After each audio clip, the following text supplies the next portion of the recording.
అమ్మవారు భక్తికి వసురాలైపోతుంది. నిజానికి అమ్మవారు సర్వస్వతంత్రురాలు. ఎవరికీ లొంగదు, దేనికి లొంగదు. కానీ భక్తికి బందీ అవుతుంది. అమ్మను బంధించే త్రాడు భక్తి. భగవద్గీతలో శ్రీకృష్ణుడు ఎవరికీ లభించని పరబ్రహ్మమైన నేను భక్తికి మాత్రం సులభుడనై వశమవుతాను అంటాడు. పూర్వం ఇంద్రుడు గురువును తిరస్కరించాడు. దానితో బృహస్పతి ఆయనకు కనబడకుండా అదృశ్యుడైపోయాడు. గురువు లేకపోయేసరికి రాక్షసులు విజృంభించారు.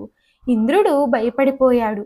గురు కటాక్షం లేకపోతే మనలోని దైవశక్తి నశించి అసురీ శక్తులు విజృంభిస్తాయి అని దీని అంతరార్థం. అప్పుడు ఇంద్రుడు విశ్వరూపుడనే ఆయనను త్వష్ట ప్రజాపతి కొడుకును తాత్కాలికంగా తన గురువుగా పెట్టుకున్నాడు. విశ్వరూపుడు దేవదానవులిద్దరినీ సమానంగా చూసేవాడు. దానితో ఆగ్రహించిన ఇంద్రుడు విశ్వరూపుడిని సంహరించాడు. త్వష్ట ఆగ్రహించి ఇంద్రనాశనార్థం వృత్రాసురుడు అనేవాడిని సృష్టించాడు. వృత్తుడు ఇంద్రుడిని ఓడించాడు. గతిలేక ఇంద్రుడు వృత్తునితో స్నేహం చేసి వంచనతో అతడిని చంపివేశాడు. గురుధిక్కార, గురు సంహార, మిత్రదోహ, మిత్ర సంహార పాపాలు ఇంద్రుడిని చుట్టుకున్నాయి. అతడు నల్లగా మారిపోయాడు. స్వర్గంలో ఉండలేక పారిపోయాడు. నిషిధ పర్వతం మీద ఒక సరస్సులో ఒక తామర తూడులో సూక్ష్మ రూపంతో దాక్కున్నాడు. ఈలోపు దేవతలు నహుషుడిని ఇంద్రుడిని చేశారు. నహుషుడు కొంతకాలం బాగానే పాలించాక పదవీ గర్వంతో శచీదేవిపై వ్యామోహం పెంచుకొని ఆమెను పెళ్లి చేసుకోగోరాడు. అప్పుడు ఆమె బృహస్పతిని ఆశ్రయించింది.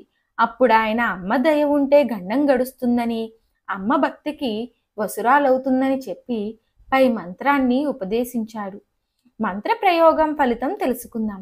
ఈ మంత్రాన్ని 9 రోజుల పాటు రోజుకి 1008 సార్లు చొప్పున జపిస్తూ పత్ర పుష్పాలతో పసుపు కుంకుమలతో అమ్మవారిని పూజించాలి. రోజు అరటిపళ్ళు, కొబ్బరికాయ నివేదించాలి. అమ్మవారి కుంకుమను పూజానంతరం నుదుట ధరించాలి. ఇలా చేస్తే అమ్మ అనుగ్రహంతో భర్త జాడ తెలుస్తుంది. భార్యాభర్తలిద్దరూ తిరిగి కలుసుకుంటారు. బృహస్పతి ఇలా చెప్పగానే శచీదేవి అమ్మను అలాగే పూజించింది. ఇంద్రుడి జాడ తెలిసి నహుష పతనమయ్యి శచీంద్రులు తిరిగి కలుసుకున్నారు. కారణాంతరాలలో విడిపోయి దూరంగా ఉన్న భార్యాభర్తలను ఒక్కటి చేసే అపూర్వ మంత్రమిది. అన్యాక్రాంతమైన అంటే ఇతరులచే అపహరింపబడిన మన ఆస్తి లేక వస్తువులను తిరిగి సంపాదించుకోవడానికి వీలుగా ఈ మంత్రాన్ని పఠించవలెను. మంత్రం ఏమిటో తెలుసుకుందాం. ఓం భక్తివశ్యాయై నమః.